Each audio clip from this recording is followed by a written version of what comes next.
hi steamer ania tui hi helai thling bak hi thun chi lo ni chu helai chin bak thun chuan hlo om dish ni mai hi anung theia alum thei lova asa thei lova chu chu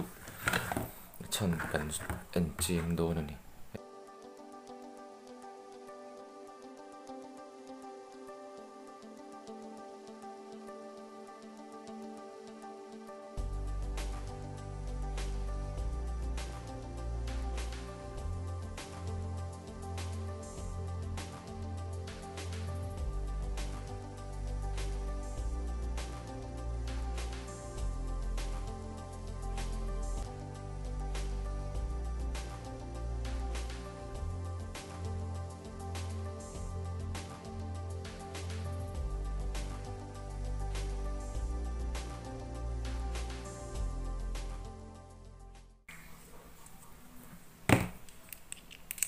hi Black and Decker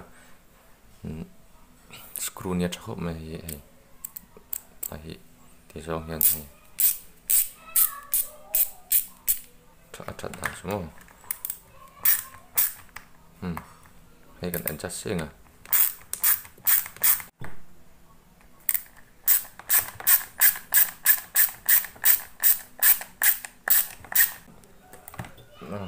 kan tùy đâu là đều là cả hay cần phải mà em bị lung thề lăng chân bạc trên đi chú cái rừng cái việc gì lung thề lâu chú tiếng ngay hi thì phải về ngay trên là cô là cô thì lúc tôi sao mà cho nên lệ khát thấp thì hi lệ khát thấp ban đều lắm thì hi chắc không mấy thì ngay hi thì phải ngay trên đi làm cái đó hi cô tụi này vào lối thì không đâu có tí phải ngay à vào lối tí phải này mai cái này nó có tí phải hết lẽ mày cái screwdriver thì nó bị là để khát thấp nó dục nọ thì xí là vâng mùi thợ rất khủng mày ngay tụi năng lại bây giờ steamer thì trong cái em mày cắn đầm đồi chỉ khát tao được bật tổ mày tụi năng lại triple C 4C thế for steamer ngay lúc cần tổ mày thì khá nên lockdown tên này đồn không lâu này steamer lấy tụi cần steamer chia thì cái nằm chôn tiếng hi lâu đi trên khắp về thì ta chọn hết tiếng khát lộc bộ hay bút chi ăn nấu ăn chi thế mà aron ar chuộc ăn chi thế bộ ha steamer chỉ xong xong ổn ta các tiếng chi thế bộ ha nị chọn hết tiếng hiền chuyện đấy là wiring về là anh em càng anh nghe hết tiếng chi về không phải hết tiếng chi về là hiền sổ em càng em về là lâu nị chuan tin current cái traffic nị chuan hết tiếng hi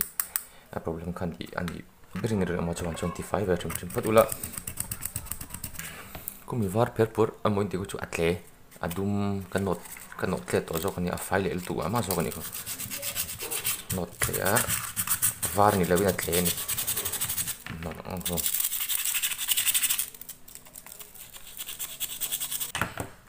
a chum bo sil file rim han hon tak a chuan kan sil file don ni Suai luparia kan silfai ta chung po suai nga ponche fain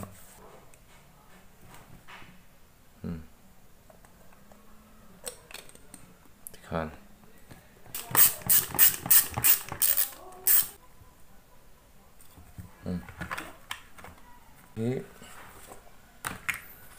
ta mi khan ni kan vu le nga karen pas ber tu ber ni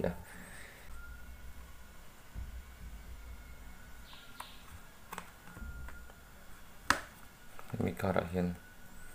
thian hi po lai vu aya hi chu thian kal top don ni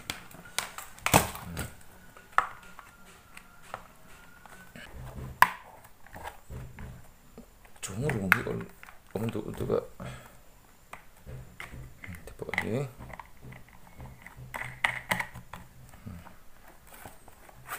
diklap hai cuni kan kita ngatin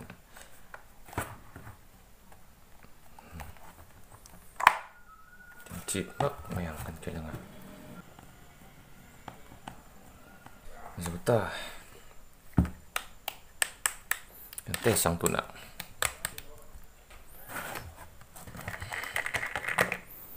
tes karo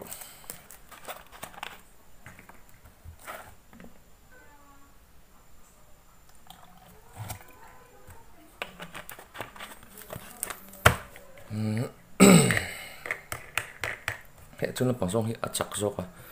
nói là bằng song thì hiền achak lo zok try em lại này một rồi xin vớt mày